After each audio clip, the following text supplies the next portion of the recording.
Well, welcome back to another episode of the Cruise Conversations podcast. I'm Michael. And I'm Frank.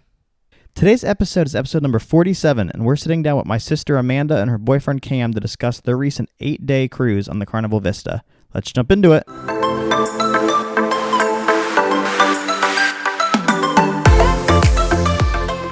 Well, Frank, we're back today here with another episode. We really hope you enjoyed last week's episode. We're trying some new stuff. Look, we have a new studio here, Frank. We are recording video now, posting that on Spotify. So if you've been following along on there, we tested it 2 weeks ago, did some vertical video, found out it really wasn't the best, and then are now shooting for video. So we're super excited for that as we kind of move forward. But today we have some special guests on the podcast. We got my sister Amanda and her boyfriend Cam. How are y'all doing today? Doing great. How are you guys doing today? Doing great. Well, glad you're here. We're here to talk about y'all's last cruise. You just got off the Carnival Vista, and you did an 8-day cruise down to Aruba, Bonaire, and Grand Turk. So excited to kind of just talk about the cruise itself and kind of the things you did on it. So we love to start each episode just with our guests, just kind of talking about, what encourages you to travel? Why do you guys enjoy traveling? What kind of trips you took growing up, and what does traveling look like now for you guys? Traveling is I just like seeing stuff. Getting away, you can drive around and you can see what you can see from your town, but these white sand beaches and all of that stuff is just, you got to go out and see it. So I guess that's what kind of gets me excited and motivated to travel, is to just go see stuff that otherwise you can't see just staying at home. Growing up, trips were, being from South Carolina, usually just, Myrtle Beach. Everybody's in Myrtle Beach, maybe Charleston if you save up a little extra, something like that. But my mom used to have a house in the mountains, so we'd go up to the mountains every so often, and that was pretty good. And we also went to Wilmington, North Carolina a lot, and so that was fun. I guess what always gets me excited to travel is, growing up as Michael, you obviously probably already know because, but Same family, same trips. But mostly growing up, we would go to Tennessee, Florida, and I don't think cruising really started for us until 2013 when we went on Carnival Fascination. So that was the start of many cruises. I've now been on 7 cruises, but they're all Carnival. Carnival lines. So nice. So are you as much of a cruise addict as our friend Michael over here? Does it run in the family, or how has it kind of been for you since you went on your first cruise?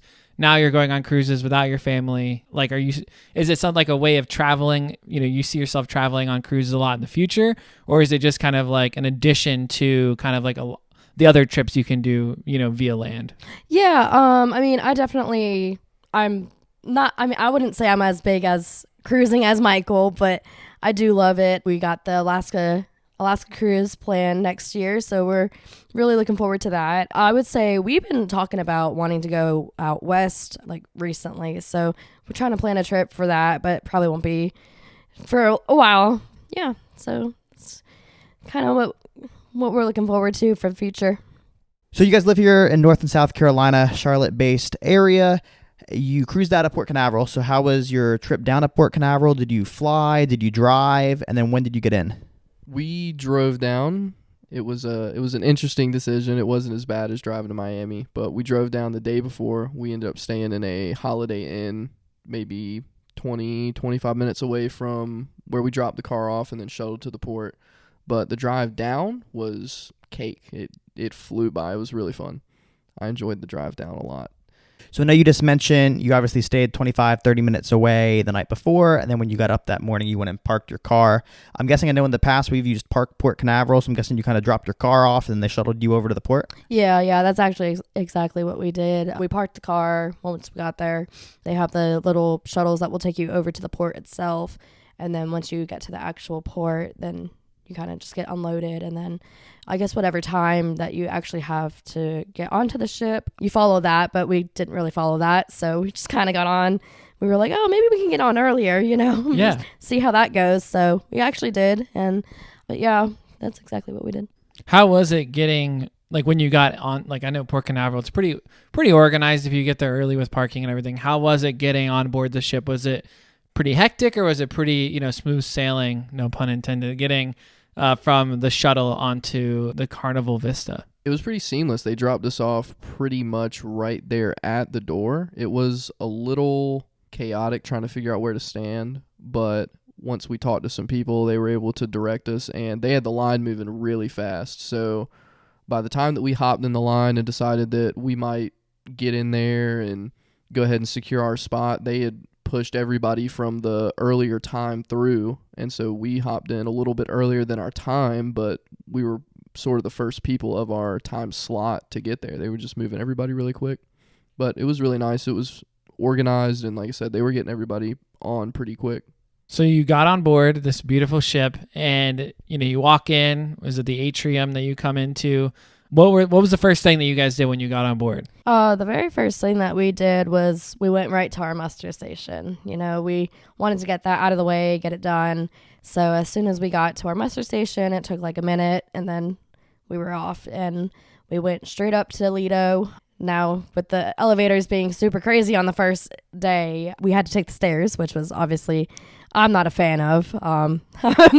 If you can't tell, I'm not really one to exercise. But yeah, so we got up to Lido, and I looked at Cameron. I was like, I need a drink. And he's like, what kind of drink? I was like, an alcoholic drink.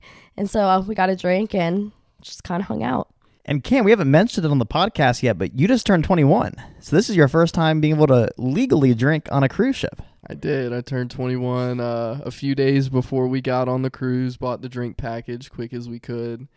And after we set sail, it was a free-for-all.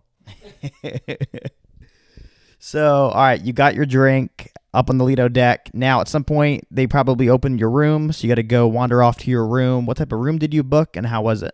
Yeah, so the room that we had, we actually had an ocean view, and we went with a group. So we had 2 other couples that we went with, and our room's actually connected to one of the other couples' rooms. But you walk in and you have 2 bathrooms. So one of the bathrooms has a toilet and like a shower, and then the other bathroom has like a tub shower and then a sink. And then you kind of just walk straight into the right. You have your little mirror, and then to the left you have your little couch area, and then the bed, and then the little window. It was really nice. And then our little buddy door is what we called it. That's where our rooms connected. Nice. That's something I know Carnival did much more of, and I feel like they don't do as much anymore, is the rooms with the double bathrooms. Because having 2 showers is great. Like you said, a second shower, second sink. So you can both be getting ready at the same time. I know some of the newer ships, they really don't do that anymore. So it's nice that y'all had that on this sailing. Yeah, it was really nice to be able, like you said, to get ready at the same time, and everybody's kind of got their own space. And, the sinks aren't big, so there's not a lot of space to put stuff. But if you split it between 2 places, then it's nice. So at some point, the ship is going to pull off from Port Canaveral. What did you guys end up doing for sail away? So as soon as we got on, we got our carry-ons, book bags, stuff like that. So we tried to find somewhere to sit after, Amanda got her drink. So we found ourselves at the back of the ship at the Tides pool and the Tides bar. Nice. So a few of us got some drinks from there. Amanda got by the $15 rum punch in the souvenir cup. So got to stay away from those. Got that. So then we made our way up another deck and found some nice spots in the shade. We hung out there. Everybody, calling, texting people, before you lose service. And once we actually left, we made our way towards the Lido deck, but on the upper decks that overlook it, and did the sail away party and all that good stuff.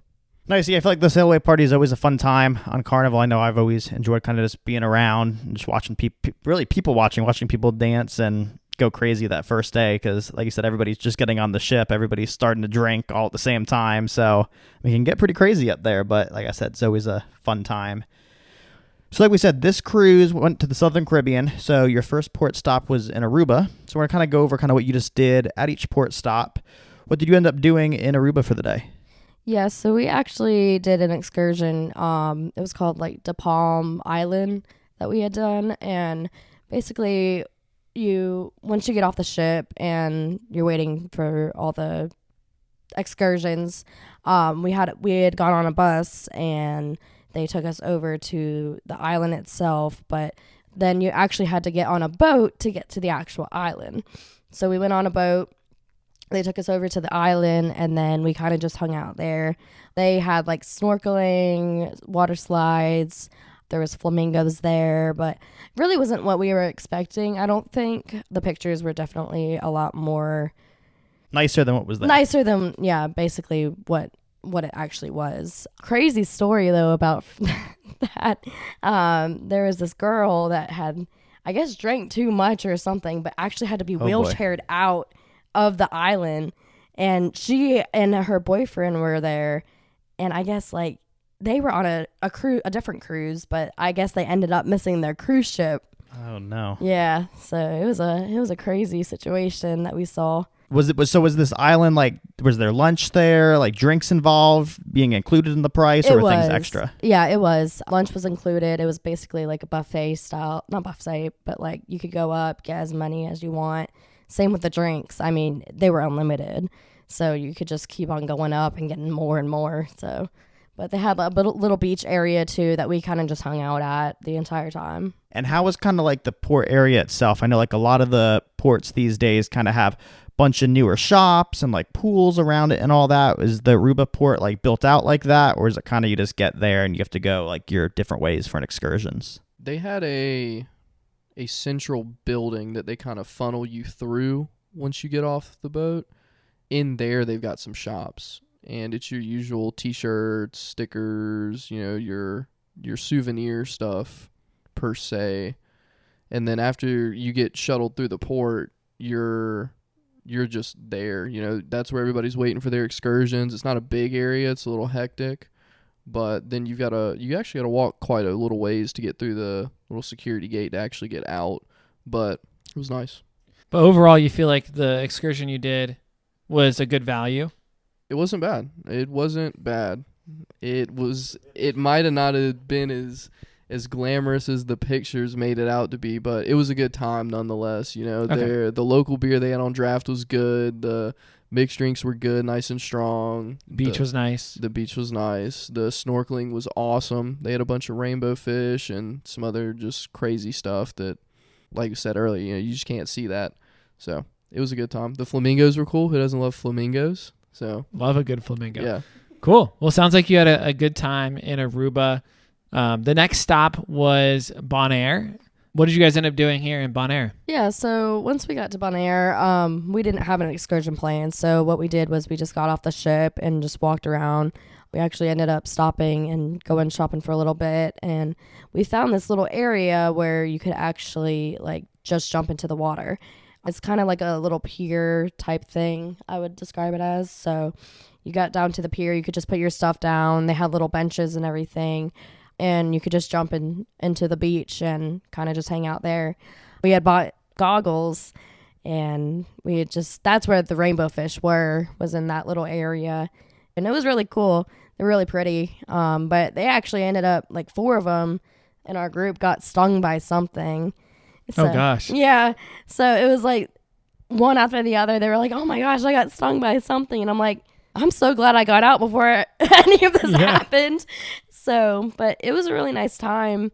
And then once we got done there, we just walked back, and 4 of us actually stayed in, kind of just sat at a restaurant and had some drinks before we went back onto the ship. Nice. It sounds like a good kind of build your own adventure kind of day. Yeah, it was nice to, like you said, just kind of do your own thing. Bonaire is one of those more built out port areas. Once you get off the boat, they've got a lot more upscale shops. They've got a lot of more local restaurants. So we popped in and got some lunch at one of the restaurants. They had good food, good drinks. And then, you know, after we went to the floating pier and had our fun and our little, whatever it was, stinging incident, we went to, they had a gigantic like tiki bar. So we went there, got a couple drinks, and then got back on the boat. But it was a good time. Well, I mean, overall, sounds like y'all had a great day in Bonaire. I mean, not really ever going to either of these 2 places. I always thought kind of like the Aruba port area would be built out more than Bonaire, but it sounds like it was the opposite. But it sounds like y'all had a great time kind of getting in the water a little and then being able to, like you said, chill at that tiki bar, have some drinks there. Now, the next place you went to, your 3rd stop was Grand Turk. Now, Amanda knows we did this as a family years ago before my brother was 21, and he had quite the day here. Jello shots, just a bunch of different drinks involved. Now, I loved Grand Turk. Like I said, I've only been once. I'm excited to hopefully get back there again someday because you'll probably hear what you did here shortly, but like it was a pool area. You got the beach right there.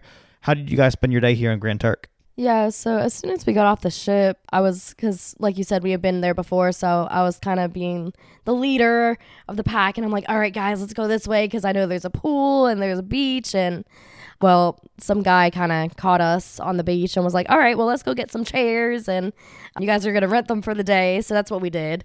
We rented out some chairs and got some free Wi-Fi, or not free Wi-Fi, but, yeah, I guess free Wi-Fi with the package or whatever, but kind of just hung out on the beach, and we got our hair braided. That was quite the experience, but Cameron did too. Got some pictures of him getting his hair braided, and so yeah, I mean, we just hung out. I had some drinks, he had some beer, and it was a good day overall. Now, you said you paid for chairs. Aren't there like closer to when you get off free chairs all right there on the beach? I thought so too. So he probably brought you further out, is my guess? Gotcha. My legs were jello by the time we got there. So y'all spent your day on the beach here, like you said. You got drinks, probably at the Margaritaville right there. How were the crowds here at Grand Turk? It was crazy busy. I mean, anywhere you walked, there was somebody right next to you. I mean, like our group, we had, like I said, we had those chairs, but then I just felt like there was just like one person right here, one person right here. It kind of felt like there was like everybody was just like on top of you. Yeah, I mean, it was crowded. Yeah, it was definitely nicer by the chairs. We walked through the pool to go to the Margaritaville, and the pool area was insane. Yeah. I mean, absolute insanity. Standing room only, in the pool, out of the pool, in the Margaritaville. It was crazy. Sounds like everyone had the same mentality, right? To just enjoy the free, awesome area that they provide at the port. I know, even in Costa Maya, that area down there gets super, super busy just because it is a free pool area with music, and yeah, super nice. Wow. So you guys actually had 4 sea days on this cruise. So let's talk a little bit about your sea days, because that was a big chunk of your vacation. What did your typical sea day look like in terms of just activities? What did you guys really enjoy doing around the ship? Most sea days, I mean, we get up pretty early, so we would always go up, get some coffee, and then watch like the sunrise at Serenity, which is probably where we hung out most of the time on the ship. But what we did probably, I know a few times we went to like the Lido pool area. They actually have like this little area where you can like sit.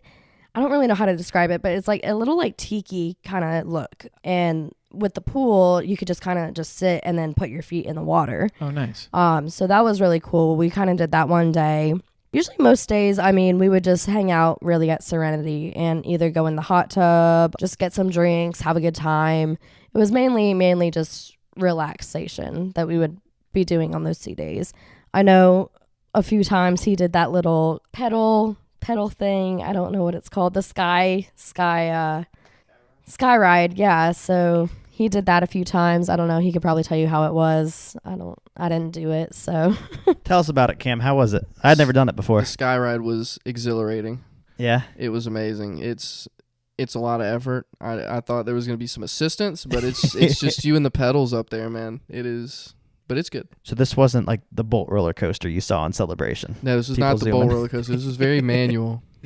It was very manual. I know my mom and dad have done it on past ones, and they said they've enjoyed it. But yeah, more of a workout, it sounds like. Yeah, than anything. It was still a good time. We spent a little bit of time up there just doing activities and stuff. They got the mini golf up there. We played a little bit. We went up there. One of the guys we were with, one of his things is pool. So we went up there. They got the pool tables up there. Shot a little pool around. Mini golf, cornhole, and just more activities. Just trying to stay busy on those sea days, keep them interesting. A little bit of a routine in the morning, maybe a little routine with where we eat, but trying to diversify our activities, stay busy, stay active. It's so funny because I saw something this week on TikTok or Instagram, like someone that's on the 9-month world cruise, and you imagine like they have a lot of ports, but they have a lot of sea days. So like their routine is like, and I was asking Scotty, I was like, she's like, I could never do that. But I'm like, you feel like you would get in a routine. Like you get up, eat breakfast, maybe do a little couple laps around the track, and then you would get by the pool, then you eat lunch, then you like check some emails. Like you would have a routine like you would at home, you know? Like if we didn't work, we would figure out what do we do with our free day, and you build a routine. But yeah, it sounds like you guys really did have a great time. How were the crowds just around the ship on those sea days? Getting, around the Serenity area with the pools, hot tubs, some of the different things. Were there lines for the food and everything like that? Guys' burgers. Yeah, definitely lines around the food and crowds around the usual areas. We tried to get up to Serenity pretty early. Like Amanda said, we like to watch the sunrise up there. So we tried to get there, secure a couple of spots. And as the day gets longer, definitely more people up there. Obviously, your Lido pool, your Tides pool, stuff like that's going to attract a bigger crowd. The shops usually had a good bit of people through them. The casino, is always packed. We tried to either get our spots early or try and move around a good bit, avoid sitting in the crowd. If it gets a little too hot somewhere, move somewhere else. Yeah. And I know we've talked on this podcast in the past. Obviously, the last two Carnival ships I did were Mardi Gras and Celebration. So those ships were kind of designed with the different zones around the ship to kind of spread the crowd out around the ship. Did you feel like it was just crowd, or like going from Serenity to the Lido, like there was space around the ship?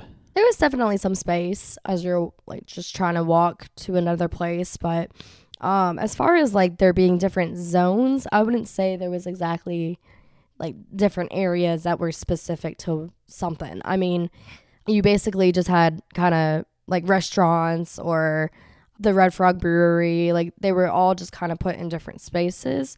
So it was kind of just crowded, but at the same time, you also had your little areas where you can kind of just walk and get through without it being crowded. Nice. Well, let's kind of jump into some food, right? So, like you said, you had multiple kind of sea days that you got to have probably 3 meals a day on the ship.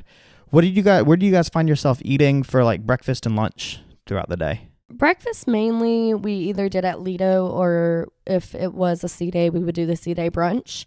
He is a huge fan of the Blue Iguana. One of my favorites. Probably had it like 20 times on this trip, but that was probably his favorite. As far as with me for lunch, I would either find myself getting a burger or either maybe just a little something from the buffet, or we did get the guys barbecue one time, so that was really good. But yeah, I mean, that's where kind of we would be mostly at. Did y'all take advantage? I know during lunchtime, Cucina del Capitano and Gigi's Asian Kitchen are free. Did y'all eat here at all? No, unfortunately not. I did want to eat at the Cucina's one day, but the line was super crazy. Gotcha. So we were just like, no, we'll just go somewhere else. So let's talk a little bit about dinner in the main dining room. I mean, personally, I love a good main dining room dinner. I feel like I just love being able to order whatever I want. How did you guys feel the main dining room was on your sailing? And did you do any specialty dining for dinner, or did you pretty much stay in the main dining room most nights? We did the main dining room most nights with the addition of the occasional late night pizza. But main dining room, we didn't do any of the specialty or the paid for stuff. Just going back to the main dining room, we did have awesome experience. We had, we would go to the same table every single night because we had, his name was Summit. He was the bartender, waiter, whatever you want to call him. But he was great. I mean, the first night that we sat at his table, he was like, all right, who's ready to get drunk? And so we're just like, okay, yeah, let's do this. And kept bringing the guys tequila shots, kept bringing us like the Scooby-Doo shots. So yeah, by the end of dinner, we're all trying to just get to our rooms. And I mean, it was a great time. It was great. That's awesome. It was definitely a memorable experience. Yeah, food was great. Service was even greater. The tequila shots were plentiful. And it was a great time. It was a great main dining room experience. What were some of your favorite things you guys ate in terms of just food in the main dining room? If I had to pick a favorite, it would be the barbecue spring rolls. If you brought me a plate of those, they'd disappear. They were phenomenal. That's a hard question because I'm a big foodie. I love food. So if I had to pick, I'll pick 2. The spaghetti carbonara and then the lobster. That was amazing. One of the best I think I've ever had. Well, sweet. Sounds like y'all had great food experience in the main dining room, great servers. It sounds like it was just a great time overall having, like you said, them each night. The tequila shots, Cam. How did that go? Because, all right, so let's kind of talk drink package a little here. Obviously, y'all had the drink package. Carnival limits the drinks to 15 a day. Did y'all hit the limit ever? Or how did that go throughout the sailing? Because it sounded like shots, dinner time can add up there.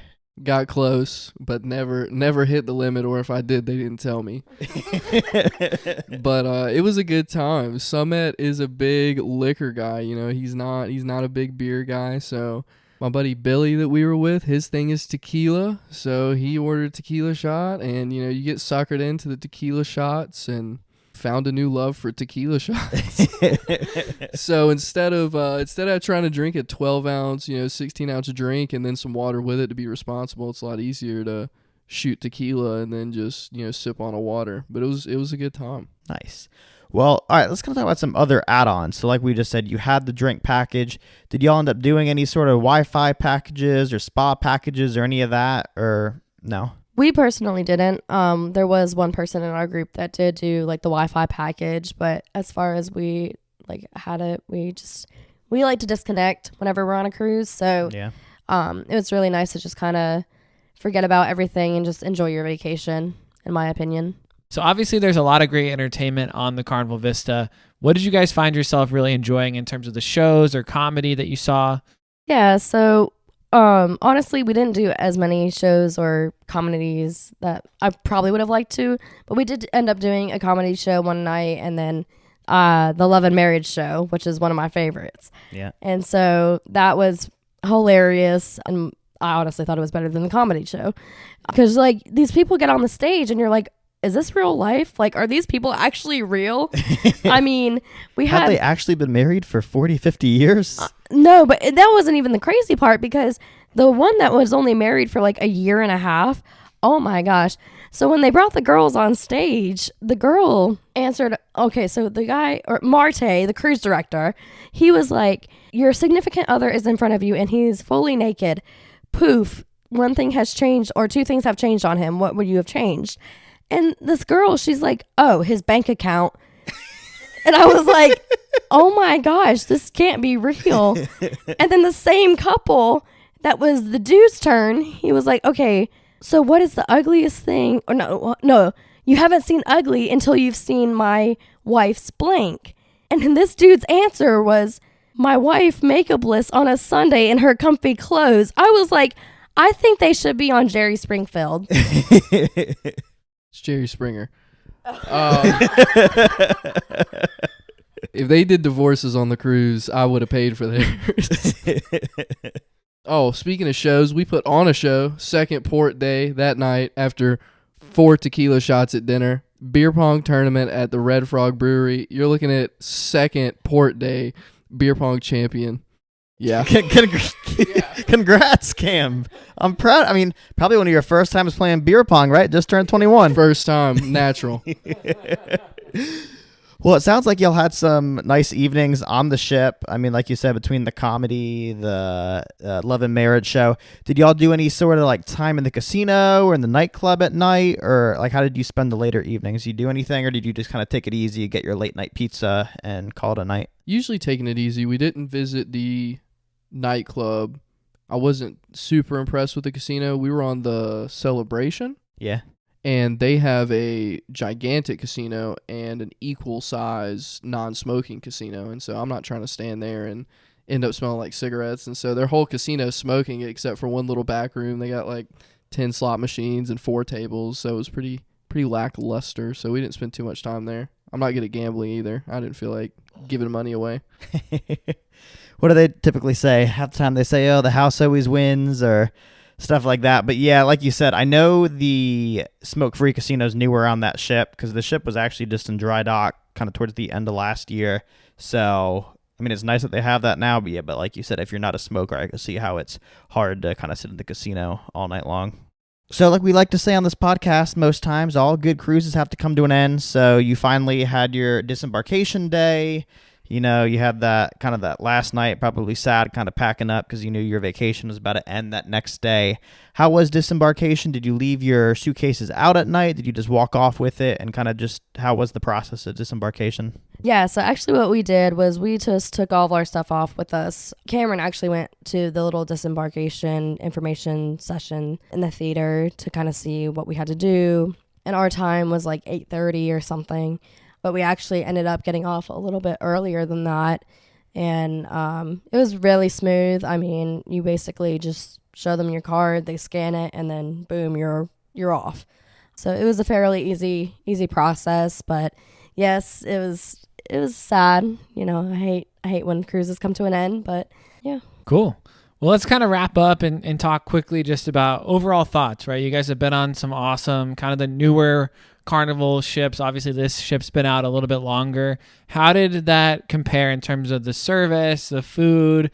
The itinerary was all, obviously a little different and awesome there. But yeah, how would you say that, your experience on board the Vista kind of compared to other ships that you've been on in the past? It's definitely noticeably smaller on the Vista than the Celebration. Just for me, the two I've been on, it was definitely smaller. We ran into some rougher water, so it was a little more rocky. It was interesting getting home for that first day and kind of putting my stuff away and feeling like the house is rocking under my feet. Yeah.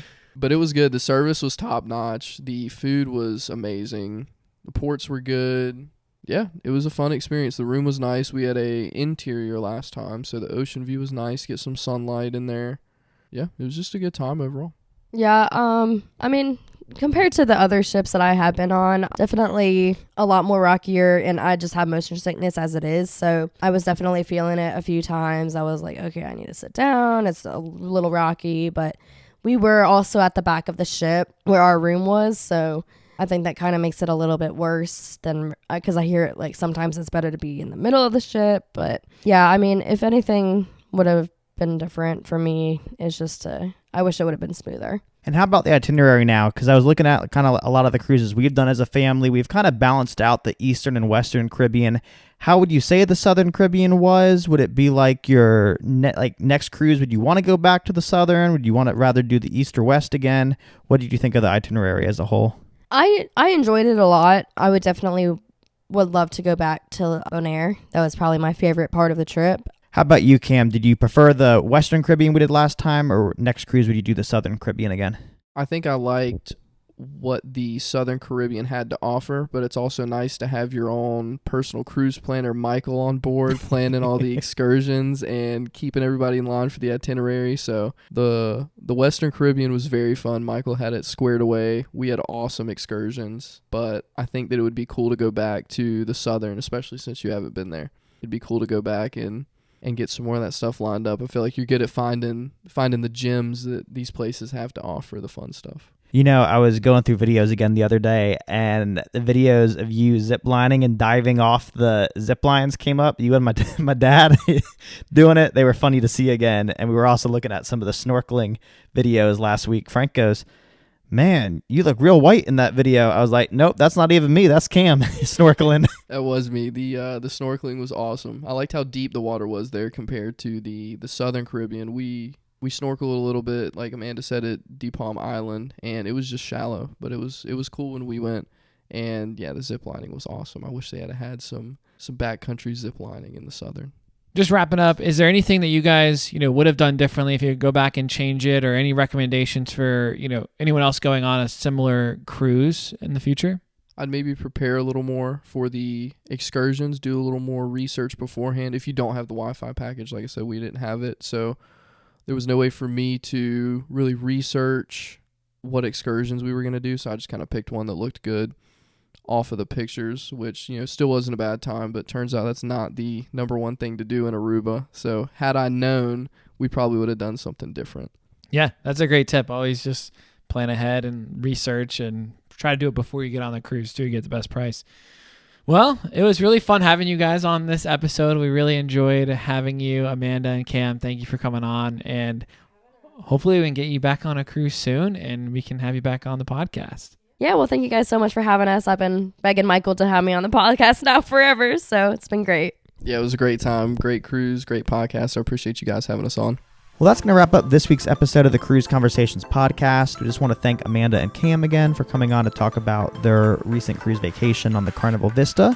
As always, if you have any questions for a future question and answer segment of the podcast, we'd love to answer them. Just either DM us on Instagram or fill out the question and answer box beneath this episode. And if you're ready to book your upcoming cruise vacation, we'd love to help you with the booking and planning process. Fill out the jot form in our bio and we'll get back to you real shortly. We hope you have a great week, and we'll see you back here next Wednesday.